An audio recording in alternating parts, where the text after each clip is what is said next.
My first day as a member of the 501st. It was hot, it was sandy, chaotic. Nothing at all like the simulations on Camino. Of course, that's pretty much the way it was for all of us, wasn't it? All that breeding, all those years of training. It doesn't really prepare you for all the screaming or the blood, does it? Frankly, I'm still amazed we ever made it through the first hour. Never mind the first day.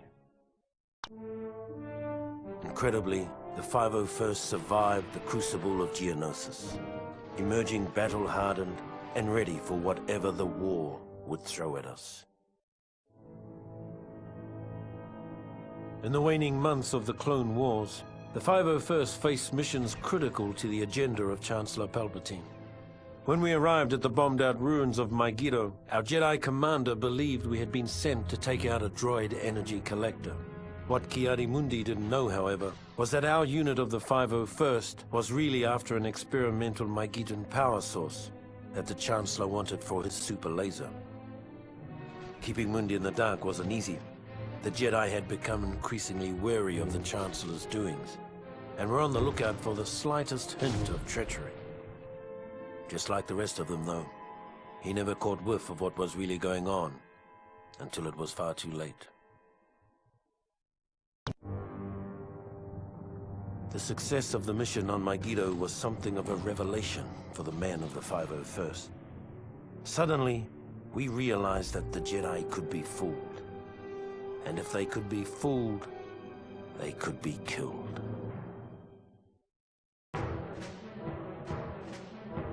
As the Clone Wars progressed, more and more ground-based legions found themselves pressed into space combat, including the fighting forces of the 501st.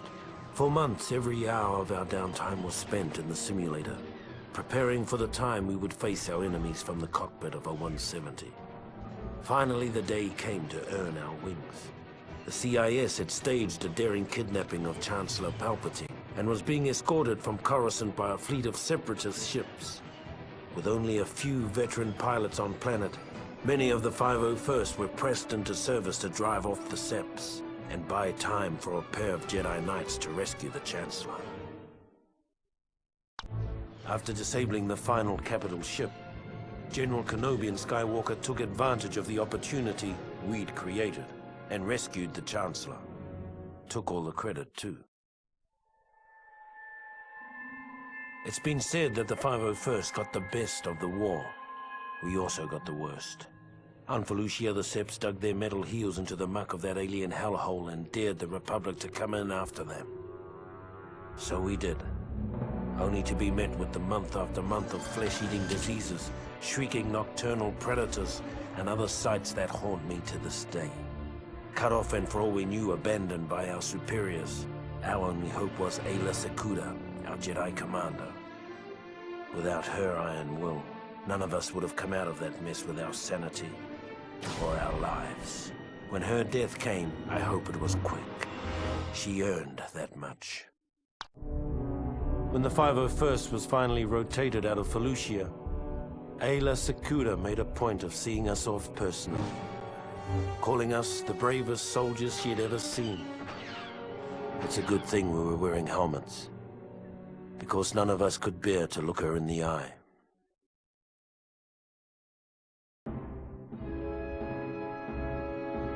When the Separatists' invasion of Kashyyyk caught the Republic flat-footed, a detachment of the 501st was sent in to stop the bleeding until reinforcements could arrive.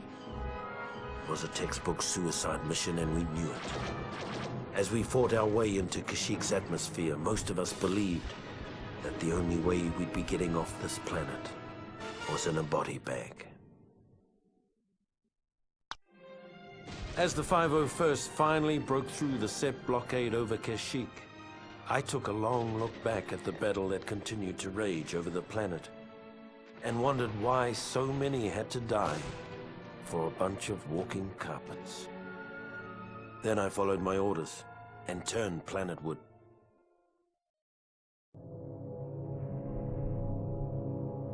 When we arrived on Kashyyyk, things were just as bad as we feared.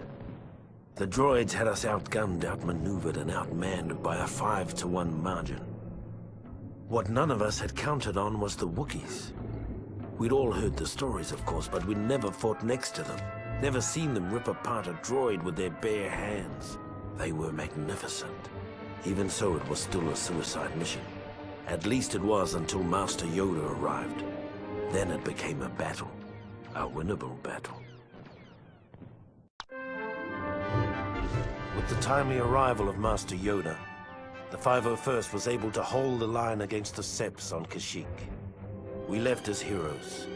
Years later, we'd return as conquerors.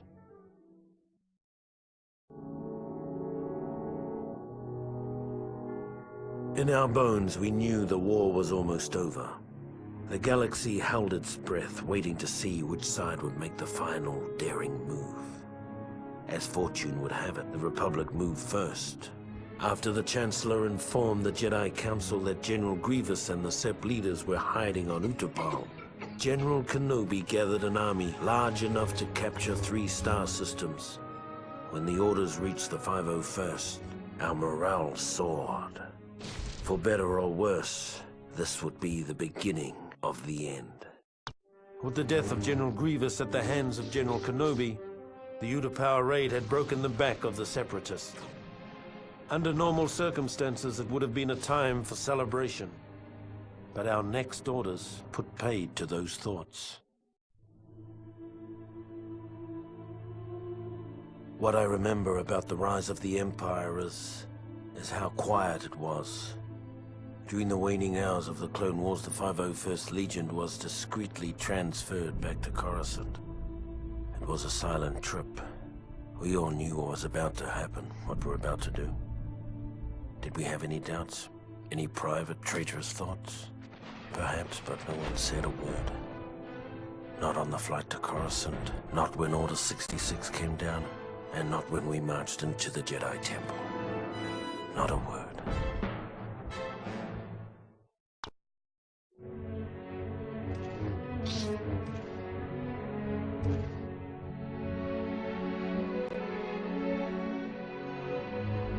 With the fall of Coruscant and the elimination of the traitorous Jedi, Palpatine's rise to power was complete. In recognition of our service and loyalty to the Emperor, the 501st were placed under the direct command of Lord Vader. Armed with deadly new weapons, blazing new ships, and shiny new armor, our presence let the galaxy know that the days of the old Republic were well and truly over. We were establishing a new era. An era of order and peace.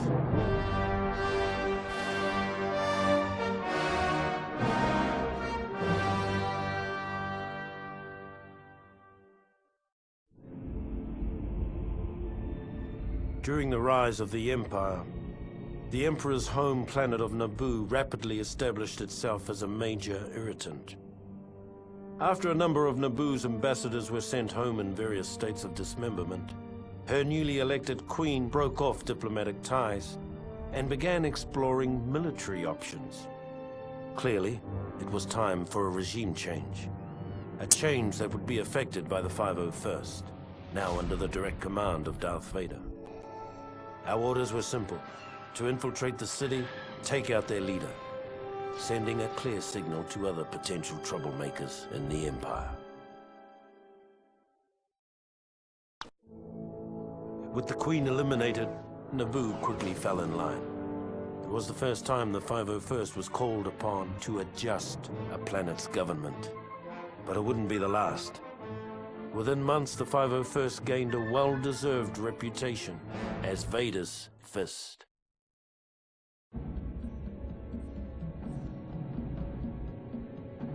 Although the Clone Wars were over, some people never seemed to get the message.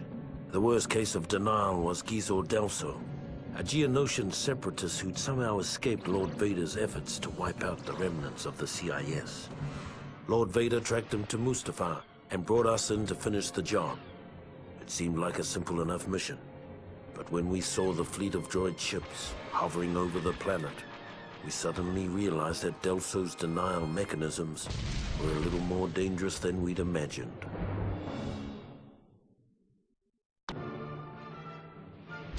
The slight whiff of nostalgia the 501st had enjoyed fighting the droid fleet over Mustafar had already grown sour by the time we'd established orbital positions. Now it was time to find out what this was all about.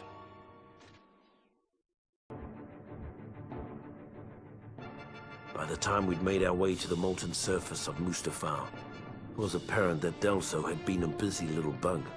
All by his lonesome, he'd found a previously hidden droid factory, fired it up and cranked out his own private army of battle droids. Needless to say, this got the men of the 501st a little hot under the helmet, and not just because of all that lava. Truth be told, we'd all had our fill of those gearheads during the war, and we couldn't stomach the thought of going through another one. So we blew them up. Blew up the droids, blew up the factory.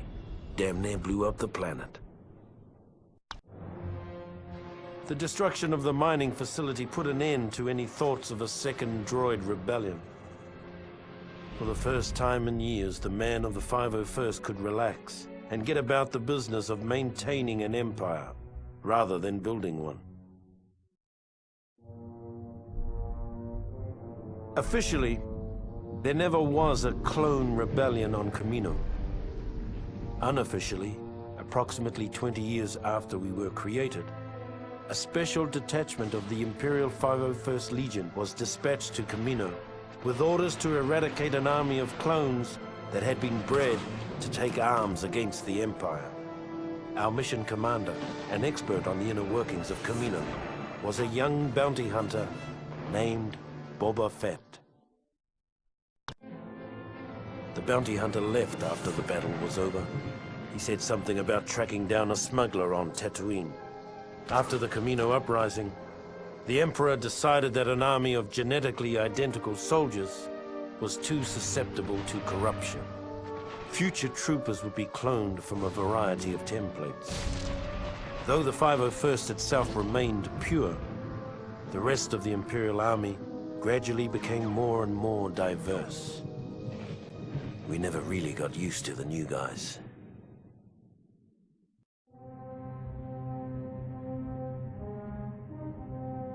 Once it was finally finished, the Death Star was the Emperor's favorite toy. It was also the most boring assignment in the galaxy for a stormtrooper.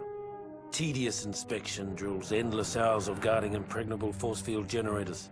Things got so bad that when a prison break erupted in the cell block, we were almost happy to have someone shooting at us again.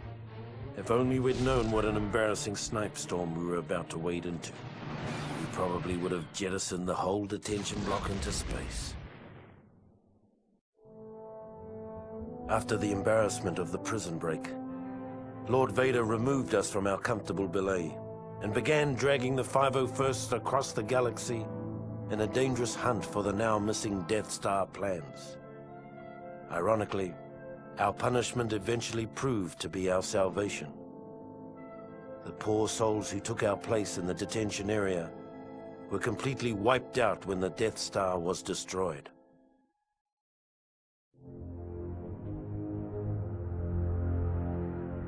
By the time of the raid on Polis Massa, the men of the 501st were starting to get a little sick of this so-called rebellion. In the past, we'd secretly enjoyed putting down a local insurrection or two. They kept the troops sharp and the Empire feared. But these rebels were different. They were organized, they were growing, and they were everywhere. The raid on Polis Massa was a perfect example of how things were starting to fall apart. We were supposed to go in, wipe out a small band of rebels, and recover some stolen Imperial plans on an encrypted holodisk.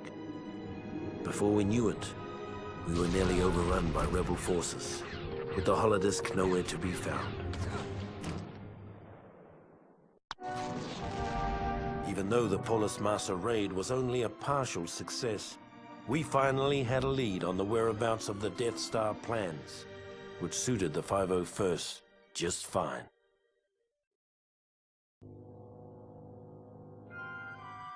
With the information gathered on Polis Massa, Vader concluded that the stolen plans had been given to Princess Leia Organa of Alderaan. We weren't surprised. For all their talk of being a peaceful planet, Alderaan had been thumbing its nose at the Empire for years. After a brief and pointless battle, we boarded the ship, the Tantive 4, over Tatooine, began looking for the plans, and waited for Lord Vader's arrival. After Lord Vader took custody of Princess Leia, we all figured it was just a matter of time before she coughed up the plans. Many of us had been unwilling witnesses to Vader's powers of persuasion in the past. The thought of a pampered little princess resisting his terrible will was inconceivable.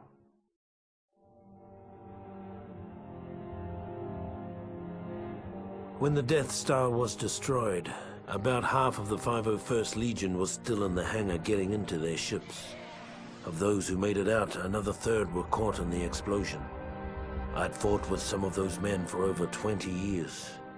Afterwards, those of us that survived hooked up with a nearby Imperial fleet making a retaliatory strike on the Rebels' base on Yavin 4. It wasn't the best thought-out plan, but we were cut off from our leaders, tired, and operating on instinct. If not for our training, we probably would have never gotten past their orbital defenses. And so the battle over Yavin came to an end. I'm told we destroyed hundreds of Rebel ships that day. Even if it had been thousands, it wouldn't have made up for the Death Star.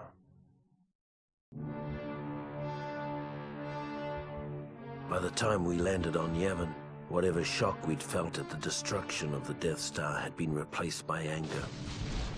For months we treated the rebellion like a disobedient child, only to be repaid for our tolerance with treachery on an unimaginable scale. Frankly, I don't remember much of the fighting. I guess we won. After the battle, the surviving members of the 501st finally caught their breath. The Empire had taken the Rebels' best shot and come up standing. Now, it was our turn to strike.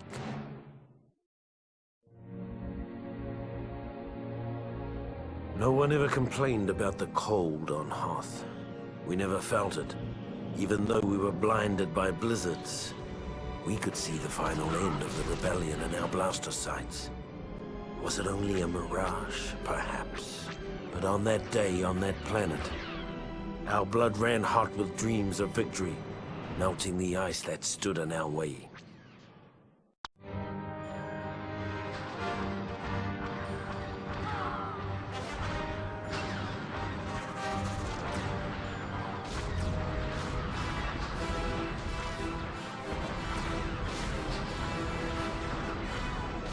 As the rebels fled, the 501st gathered around a burning bunker and let out a cheer that shook the stars. The rebellion was done. The Death Star was being rebuilt bigger than ever. Order had finally returned to the galaxy, in no small part due to the efforts of the fighting men of the 501st.